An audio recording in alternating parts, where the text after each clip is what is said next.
What up, what up, what up, what up, what up, YouTube? Welcome to OutspokenReax. I am Cordell. I'm Bria. And we are back and just finished Love Island Season 8, Episode 31. This is the recap. If you would like to watch a full video, you can always go on our Patreon where you can see these videos, early access, unedited, and be part of our other exclusive content. So, what an acting job we got. Phenomenal. Chef's kiss to all the boys. Directing TT to her next Specifically destination. Zach and Dylan. Y'all did y'all big one right there. That was good. That was good. Show sincere. Maybe he'll know. That looks like that kind of looks like the fire pit. Yeah, I think that looks like the fire pit. Sand. Oh, where's sand? So stupid. Love it. But that was good. It was cool. How do you feel about them becoming boyfriend and girlfriend? A lot of people, this is how, because I got spoiled too, because everybody kept saying, it's like everybody keeps on becoming boyfriend and girlfriends. Well, I heard Jumi say that on the phone. And I was like, there's more. But then I was like, oh, I wonder who it could be. And then it got spoiled for me a few hours before we watched this, and I was like, I was doing so good because I knew for a fact I couldn't get on TikTok, so I did not get on TikTok today. But fucking Instagram, just the only Love Island post I saw the whole day, and I was like, seriously. If I happened to see another one, it was like old shit. But I'm like, okay. But I didn't read it, but it just said the first thing is like, I think it said KCTT official. I was like, and there was like a lot of words. I was like, I feel like I don't need to even read the rest. I kept scrolling, but I'm like, I'm pretty sure I know what that means. But, yeah, I saw something like that too. So, and then those comments from other people. So I was like, oh, all right. But yeah, what are your thoughts? I don't know. Because I feel like if I'm in this situation, then I don't know. Because I haven't been in a situation where I'm with a guy 24/7 for, anywhere up to 6 weeks. So I know time moves a lot faster, but from an outside person looking in, I probably would just want to, honestly, like, I know people are giving Kata a lot of flack for it, but like, I understand what she's saying. I probably would just want to just be exclusively dating, see how it is on the outside before we even get to the labels of boyfriend and girlfriend. Because sometimes it just doesn't work out. Like, New Hampshire, Australia? I'm an exact move or something. But like, just to like, see how it is on the outside, give it time before I want to stick a label on it. But that's just me. But I'm happy for Casey and TT though, because all the points that he made, I'm just like, yeah, like she pours into him, and I wasn't doing that, unfortunately. She stood by her man through all the fire. And like he said, like, she makes him laugh, she grounds him. She does all the shit. It's like one man show with TT, which is how it should be for your partner to feel that way about you. So like, I'm happy for them. Let's take this all the way to number 1. Yeah, nope. I mean, hey, look, I can tell you right now, the way that I voted, some people have said that for the votes, they think that it may be a point system where whoever you voted for first is going to get a certain amount of points versus second, third, and fourth. And that would be an interesting way of doing it. Because naturally, you are going to click on the people in the order that you would probably, your favorites are. Because I know immediately I chose Casey and T. Like, that was the first thing I looked for. And then I was like, oh, who next? And I chose Carl and Anaya. Then I chose Kenzie and Dylan. And then I chose Melanie and Sincere to end it. And I left off Zach and Kata and Trinity and Bryce with the hopes that they do not make it to the Final Four so that Casey and TG have a better chance of winning. But yes, I am happy for them. I hope, it actually does work out between the two of them. Everybody keeps on saying that they're compatible except for, Zach and Kata. So I hope that actually proves dividends in the end. Speaking of compatibility, y'all made the worst fucking call sending Melanie and Sincere into that hideaway. Crazy. That is the worst call I've seen with this is the third season of USA I've seen. And I think we watched maybe 2 or 3 seasons of UK.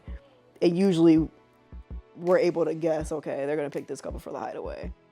But it makes sense why they chose said couple. This didn't make any sense to me, personally. I'm going to just leave it there. Yeah, this was the worst couple I've ever seen in the Hideaway. There's never been a couple less deserving than this one. I personally don't get it. So, I mean, if you want to see our full reaction, you can see like we were both completely shocked when Trinity opened her mouth and decided to say Melanie and Sincere, because that is wild. I just don't get how these girls rock with Sincere so heavy like this. I hope they mention that during the reunion. I'm gonna need producers and all that to do their research on how all of America has responded to this shit and mention that, or like pull like tweets or like posts and shit and read, because they do that sometimes on the reunion. Like they'll read people's posts and say like, okay, what would you say to this? I hope they do that, and that's one of the things that come up, because that I don't understand it. Or maybe Bayo will call it out. Shit, who knows? One of the Islanders will call it out, maybe. Or Parmita will bring it back up. Once we go, because once it comes back, you know, and they're not together, and they're like, you know, is anybody, you know, Parmita be like, you know, I'm not surprised, because, you know, I told her that she deserved better and this was toxic, but don't nobody care, apparently. Inside that villa, they're just all team Sincere, which is just wild. And then this whole Kata and Zach thing, like, I think that situationship is not just a negative, derogatory thing. Like, personally, when I hear situationship, it is somebody, to me, I think exclusively dating and situationship can be synonymous, because there are plenty of people who exclusively date for a long time and then they'd be like, oh, like, what are y'all? And y'all don't know what to describe each other as at this point. Like, to me, what everybody keeps saying, no, we barely hang out, and, you know, we just have sex. That's an F buddy to me. That's not a situationship. That's just my booty call. That's my, I need one. They need one. Like, that's an F buddy to me. That's not a situationship. A situationship to me is something where the lines are blurred and we're not quite here, but we're not over here where we're not doing all this. Like, it's a situationship, to me, is kind of whatever you make it. It can be toxic. Doesn't have to be toxic. But I feel like exclusively dating somebody and being in a situationship, there are plenty of people, I think, who are in situationships who are only talking to this person. But the question is, like, why aren't you guys progressing further than where you guys are at this point? And then there are situationships where it's like this, they're on and off. They're hot and cold. They're hot and cold. They're hot and cold with each other. So it really just depends on the situationship, but I still would classify what they're doing as a situationship, because I think it's synonymous, personally.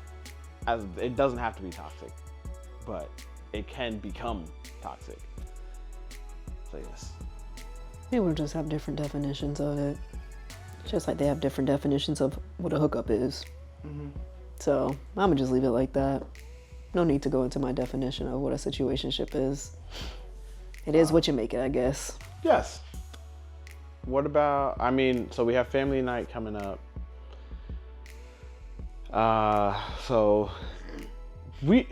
Does family night usually come before the babies, or do they skip the babies? I don't remember, Cordell. I don't keep track of that shit. Because I thought the babies would be next, or maybe it's gonna be all in one episode. I don't know. Because we only have Thursday, Friday left, and then the finals is on Sunday. So I guess we'll see. But yeah, two episodes left. We will not be recording for anybody who's going to be looking for our reaction. I am going to be out of town for a little bit. I will not be back until Sunday night. So Monday we will probably be watching Thursday and Friday, and then trying to hopefully as well watch Sunday, the finale. So you'll start seeing our stuff come out Monday or Sunday, Tuesday. Sorry, yes. You'll start seeing our stuff come out on Tuesday, probably for the rest of this week in our reaction. We are going to do our best to not get spoiled. I am going to try so hard. Jesus Christ. I am going Staying off of social media is a challenge in itself. Yeah, I am going to do my utmost to not be on social media so that I can genuinely enjoy how this goes, or genuinely be defeated on how this all turns out. You will see the raw reaction. Either way, I will do my absolute best for that. But with that being said, I hope you all enjoyed. Please like, subscribe, rate, review, share on our socials. Join us on Patreon where you can see these videos, earlier access, unedited, and be a part of our exclusive content. Till next time, I am Cordell. Be easy, be breezy, and please take it easy.